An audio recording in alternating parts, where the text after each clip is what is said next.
Hi, Facebook, YouTubers, family, and friends. This is Lady Di coming at you today with a lot of information in reference to family dynamics.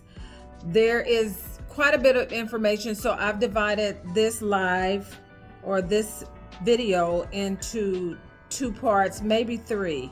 It just depends on how far I can get into this. So before we get started, I want you to like, love, tag, and share your family and friends with this video.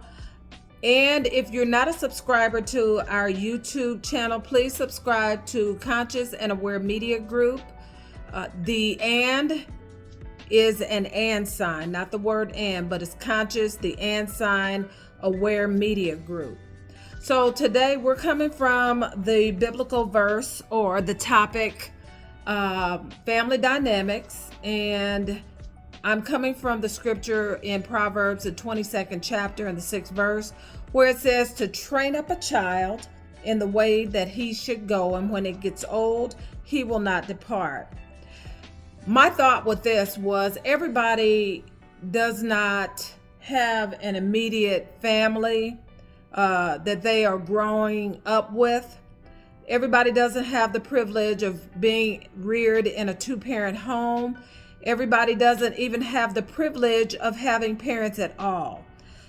It could end in death for the parents, divorce, unfitness, any of those things. You can have a two-parent home and one of the parents, if not both, could be checked out emotionally. There could be addictions involved where the children are fostered and given to another distant family relative, but there's nothing like having your own sets of parents. If you have a two-parent home and one is emotionally checked out or both, then that's not going to be a good ending generally for that child. That child's going to have some form of dysfunction as a rule. I was reading a book called God's Generals by Robert Liardon, and he talked about a general by the name of A.A. Allen. His parents were alcoholics. They had a bootlegging distillery in their backyard. They gave their children, for entertainment, they gave their children alcohol, and they all became alcoholics as they grew up. By the time A.A. Allen was 23, before he gave his life to God, he was almost at the point of death because he was a full-blown alcoholic. When a mom is pregnant with her child, she is starting habits with that child already in utero.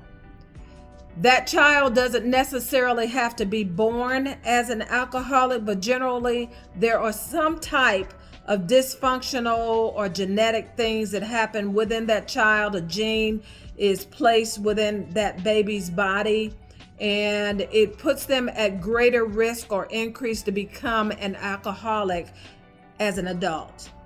Not even speaking necessarily of when that child is born, that it could be an addict already.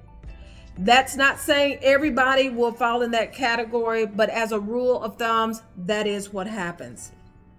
So that made me think about where could one go to learn the fundamentals and the basics of life, to become a well-rounded, well-balanced citizen, to learn morally good, ethical conduct and codes.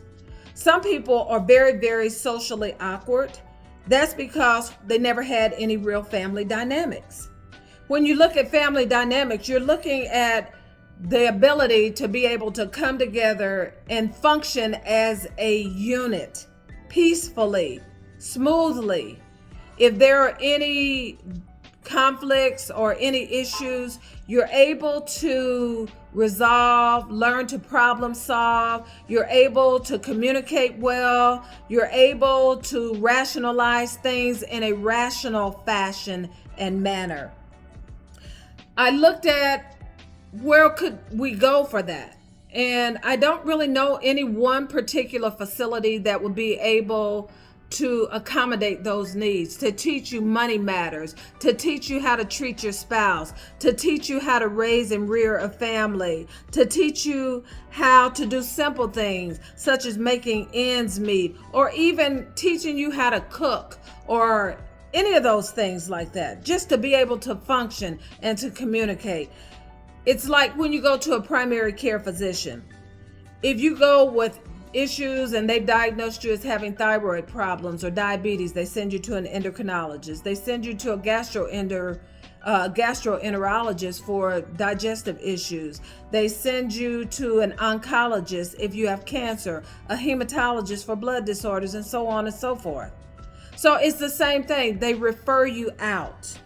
So when you look at that in reference to training up a child, you are developing or teaching that child to be successful at an early age and putting them on a path to give them a specific area of interest.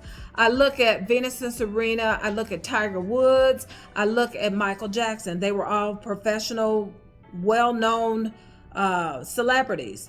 Venus and Serena were professional tennis players. Michael Jackson was the king of pop, and Tiger Woods was a world-renowned golfer.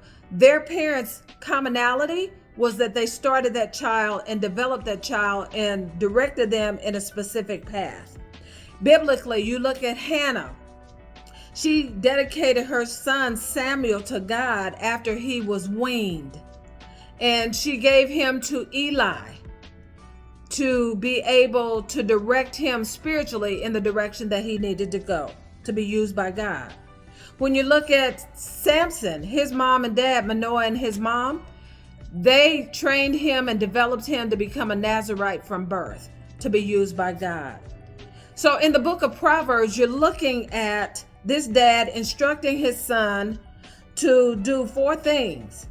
And those 4 things was listening to his father's instructions, to be honorable to both his mom and his dad, to guard his heart, to avoid the path of the wicked, and to actively seek understanding. So in James, the 1st chapter, verses 22 through 25, it says, "Be ye doers of the words and not hearers only."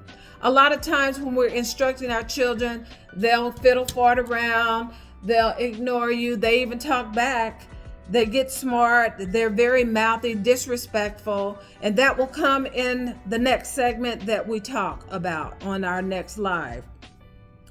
But when you teach your children to guard their heart, that just simply means be aware of what you are digesting.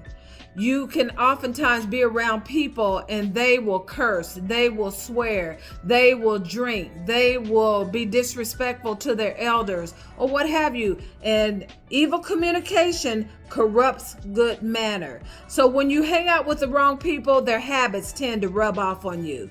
They'll start out, man, you want to puff a cigarette? You want to smoke some weed? You want to take a hit of this alcohol or whatever? And before you know it, evil communication has corrupted good manners. You are to be responsible. You teach your child to be responsible for their emotional, their mental, and their spiritual well-being. The new catchphrase now that we adults are saying is, I'm going to protect my peace. I'm going to protect my peace. But make sure when you're protecting your peace that you protect your peace in a moral, ethical fashion. Proverbs 4:23 says, guard your heart, for out of it comes the issues of life. Today we say, you are what you eat. So in the meantime, stay tuned for part 2 of Family Dynamics. You are what you eat. It's not the money, it's the mentality.